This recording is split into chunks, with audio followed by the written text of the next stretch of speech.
Today we're going to be building this baby kitchen. This is another Design Dupe series, and this was one that I saw from Pottery Barn for $600. I thought we could definitely do better, and we can make this a little bit more fitting for my sister-in-law's home. Here's the materials you're going to need. Take a screenshot. I'm not going to go through all of these. And ultimately, step one is you have to get your measurements right. So I borrowed the measurements exactly from the Pottery Barn one. First step was to cut out all of our plywood. I used 3/4 inch plywood and used that for the base. This is a very durable base, and then once it's cut, you want to sand it. To attach the cabinets together, basically you're just making a series of cabinets. I started with the fridge freezer combo, and so I started off by using my Craig jig to really attach it and make it really secure. So here I'm just laying it out to make sure that I have the right sides and that I'm not doing the Craig jig holes on the wrong side. So Craig jig is just a pocket drill. It's really great if you haven't used one of these. I'll have to do a tutorial sometime about how to, because it's really great. It hides all of the screw holes and just looks a lot more finished. So once I started using my pocket hole, I just attached everything. I drilled 2 on each side, so 4 total for the fridge freezer section of this little baby kitchen, and it worked out really well. So here you can see I'm just going through and getting some of these holes all drilled out. Once that's done, you use the special fasteners, the special screws, and you wood glue and then screw these down so that it's a nice, secure finish.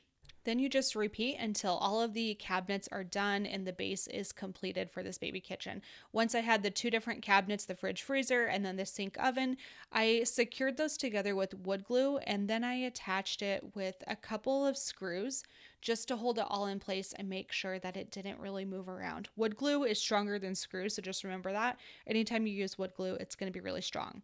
Next was to work on the legs for the base of this thing. So what I did is, this is kind of a funky way of doing a base, but I took a 2x2 board and I just cut a little notch off of it.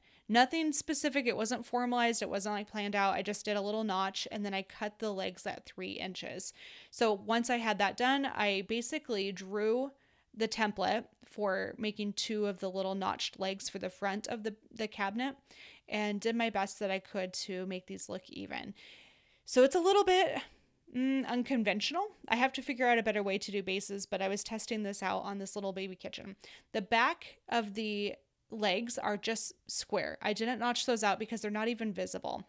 So then I used my Craig jig to use a 1x3 board. This is going to be the little cross beam that goes between the 2 legs.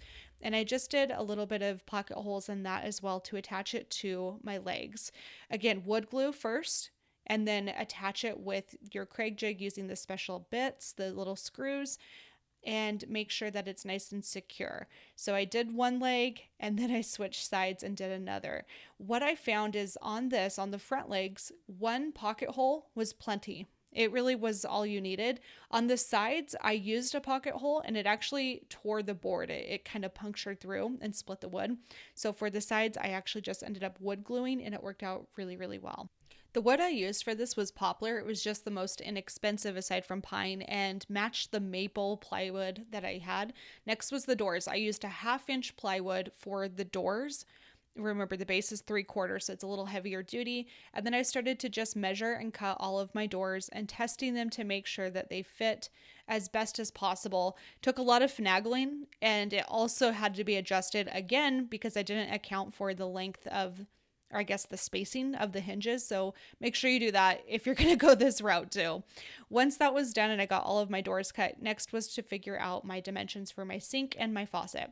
I picked up the faucet for $5.50 at a Habitat for Humanity store, and that little sink is actually from the dollar store. It's just a microwavable container. So I measured everything out, placed my sink, traced around it for my jigsaw, and then traced around the sink, the faucet as well, so that I had it centered on my undermount sink is what's going to happen. But this is kind of how I did it.